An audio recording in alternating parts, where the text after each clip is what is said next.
This is Levi Snow here. I wanted to talk about my Ned Rig fishing and exactly what I rig on it and what I throw.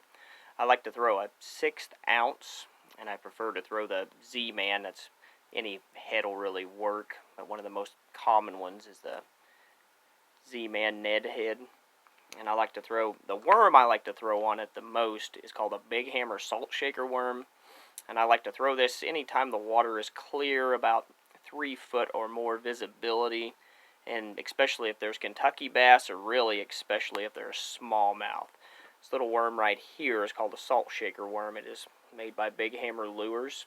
They're most commonly known for their swim baits, but they make this little worm right here called the salt shaker worm.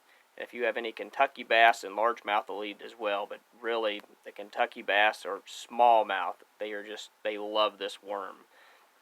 And just here a couple of years ago on Stockton, I caught a smallmouth about 4.5 pounds on it. That was in early April.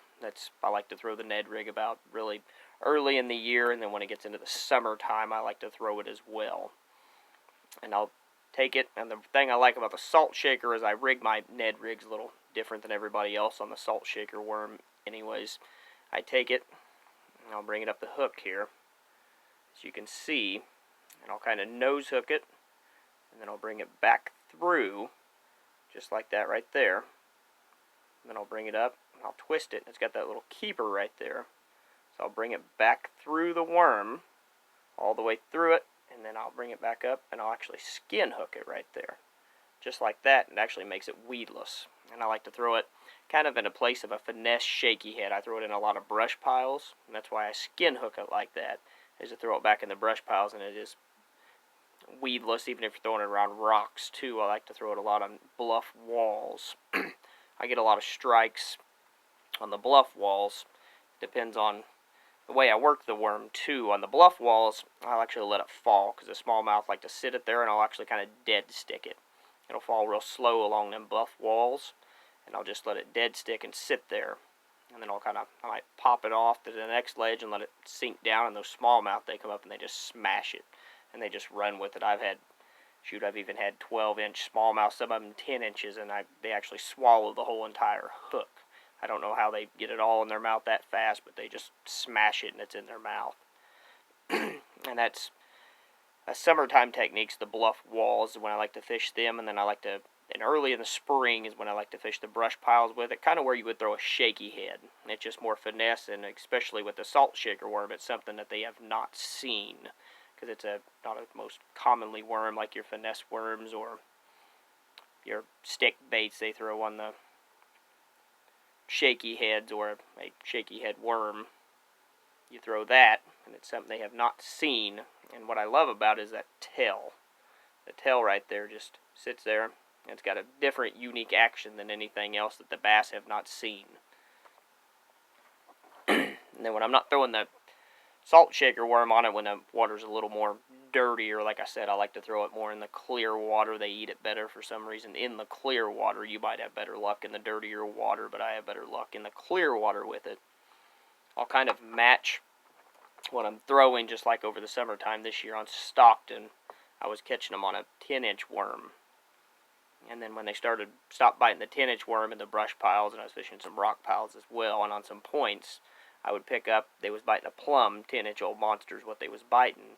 And I'd pick this little guy up here, which this one I actually found, and it's a robo worm.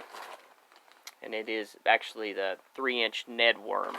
And that color there is called Morning Dawn. It's kind of a plum color. And I would throw that in after they would stop biting the 10-inch worm. And they would actually pick a couple more keepers up, and some of the smaller fish, and sometimes you would even get a bigger fish throwing that one there. And I rig it just like a normal, all the other Ned rigs. Don't do anything special with it. I just bring it up. I don't hook it or anything I don't skin hook it or hook it weedless. I just hook it normal like that, and then I just work it along the bottom. And that's the same way with the shaky head. Sometimes I'll drag it. You just kind of got to let the fish tell you what they want.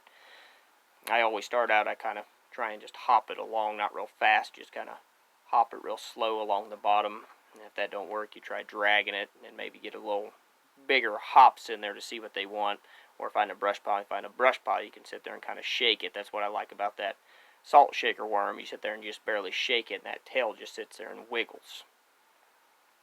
And then another color I like to throw, especially if the smallmouth are around, is anything with chartreuse is great for smallmouth, or anything for that fact there. And I rigged that the same way as the other one, and it's just the finesse TRD, or the finesse turd from Z-Man, and it's that color there, and that has been a really good color. Yeah, I've thrown it in stain water, I've thrown it in clear water, and they seem to eat it just about anywhere. They just don't seem to, like I said, if you throw that salt shaker worm, it seems to pick the fish up that won't bite all the other lures, because I think it's the uniqueness of it and something they have not seen as much. If you guys would, I'm done with my video here tonight. If you guys would, please go below and hit subscribe, so I know you guys are watching it, and I'll keep posting some videos of all my techniques as the year goes along. And then I'm also fishing the Bassmaster Opens this year, so I'll go through every tournament after it's over and kind of go what happened and what's going on. And then I might even do that with some of the team tournament stuff. I'm not for sure yet. I know I'm going to do it for sure. The Kansas Bass Nation, I'm not can't make all of those this year. There's only 2 of them on the qualifiers since I'm fishing the Bass Opens, but I'll be able to make, I believe it's the first one on Wilson I will be able to make. And then I might fish some of the Missouri Bass stuff as well, the Bass Federation stuff. We will see how that goes with the Bassmaster Opens and everything else going on. Just please go below and hit subscribe and let me know you're watching. Thank you.